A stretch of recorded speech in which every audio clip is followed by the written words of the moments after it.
आज हम पढ़ेंगे मौलिक अधिकार। हमने पहले पढ़ी थी संविधान की प्रस्तावना। संविधान की प्रस्तावना में जिस तरह के समाज की कल्पना की गई है, उसके लिए वैसा समाज बनाने के लिए नागरिक को अधिकार दिए गए हैं, भारत के नागरिक को, जिन्हें मौलिक अधिकार कहा गया है, और इन्हें संविधान में सूचीबद्ध किया गया है और उनकी सुरक्षा का प्रावधान भी संविधान के अंदर ही किया गया है और सरकार उसका उल्लंघन ना करे, इस चीज़ का भी ध्यान रखा गया है। जहां साधारण कानूनी अधिकारों को सुरक्षा देने और लागू करने के लिए कानून के अंदर ही नियम बने गए हैं, ठीक वैसे ही मौलिक अधिकारों की सुरक्षा के लिए उनकी सुरक्षा की जो गारंटी है वो स्वयं संविधान करता है। जहां पर सामान्य अधिकार को संसद कानून बनाकर परिवर्तन कर सकती है, वहीं मौलिक अधिकार में परिवर्तन के लिए पूरे के पूरे संविधान में ही संशोधन करना पड़ता है। संविधान के तीसरे भाग में भारत के नागरिकों के मौलिक अधिकारों का वर्णन किया गया है। मौलिक अधिकार हैं, उनकी संख्या 6 है। पहले 7 थी, संपत्ति का अधिकार हटा दिया गया, अब 6 है।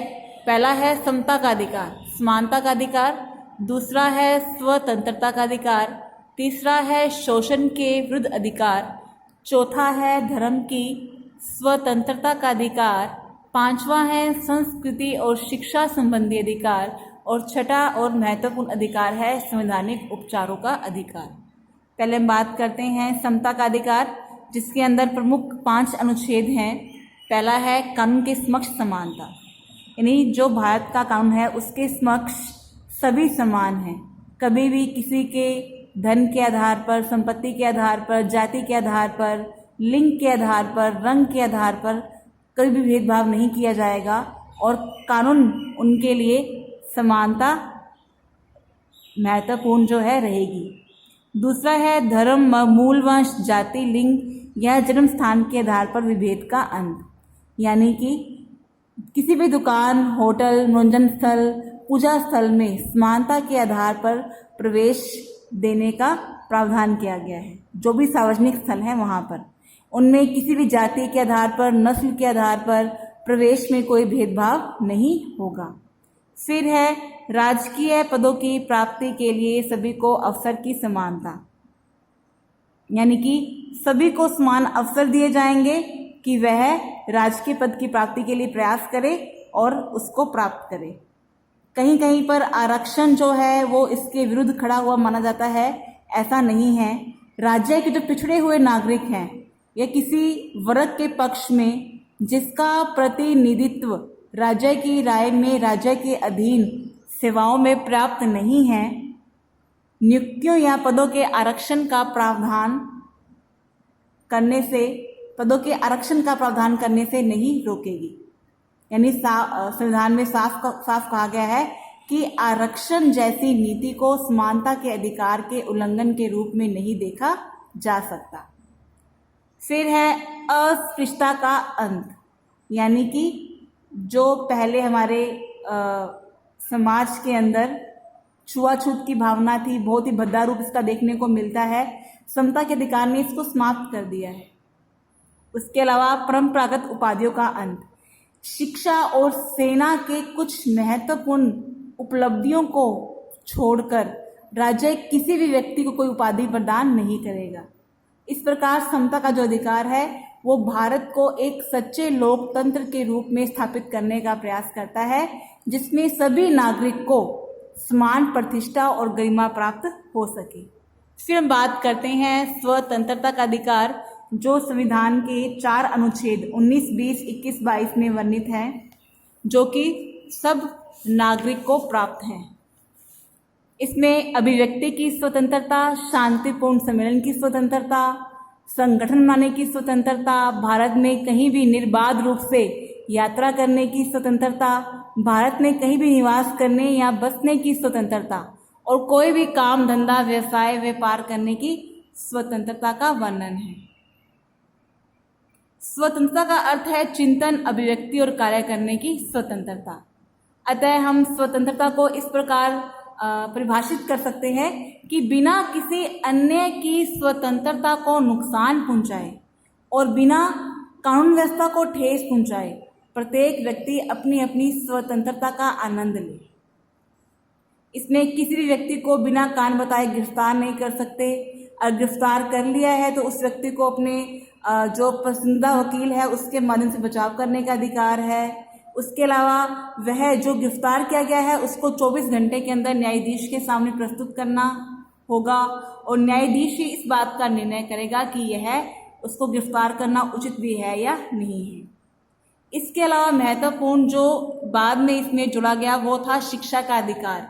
अनुच्छेद 21 क के तहत राज्य 6 से 14 साल के सभी बच्चों को निःशुल्क और अनिवार्य रूप में शिक्षा उपलब्ध करना शासन का दायित्व है और राज्य इस अधिकार को कानून के द्वारा सुनिश्चित करेगा। इसके अलावा भाषण और अभिव्यक्ति की स्वतंत्रता पर भी बात इसमें कही गई है। अगला है हमारा शोषण के विरुद्ध अधिकार। इसमें महत्वपूर्ण जो प्रावधान वो ये है कि मनुष्य के अवैध व्यापार को प्रतिबंधित किया गया है।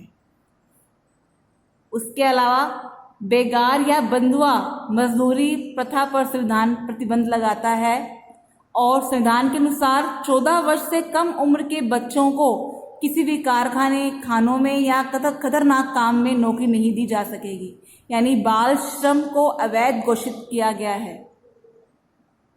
फिर है हमारा चौथा धार्मिक स्वतंत्रता का अधिकार, यानी हमारा जो धार्मिक दृष्टि से विविधता वाला देश है, बहुत से धर्म के लोग यहाँ निवास करते हैं, तो प्रत्येक व्यक्ति को अपने पसंद के धर्म का पालन करने का अधिकार है। आस्था और प्रार्थना की स्वतंत्रता है। राज्य किसी भी शिक्षण संस्थान में धार्मिक शिक्षा नहीं देगा। धार्मिक शिक्षा का प्रावधान जो है नहीं किया गया। फिर है सांस्कृतिक और शैक्षिक अधिकार।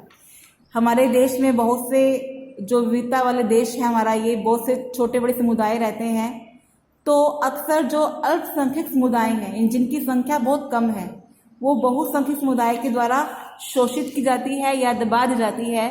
तो इस